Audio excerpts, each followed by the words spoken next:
right, so thank you, Tasha, for sending in your name for today's Igbo Name of the Day giveaway. So I asked Tasha to describe herself and what are the things that she's passionate about. And what she said was that she's passionate about herbal health and healing and wellness and things like that, right? And she's also self-taught in those practices. So I was thinking about the perfect Igbo name to give her. So I'm thinking, okay, herbal health, like comfort, wellness, things like that.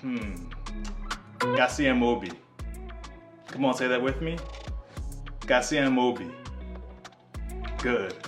All right, so you ready to translate that name together? Okay, cool. So, Garcia means like to like increase or to like to strengthen. You know what I'm saying? And then that sound at the end is referring to yourself, right? And Obi means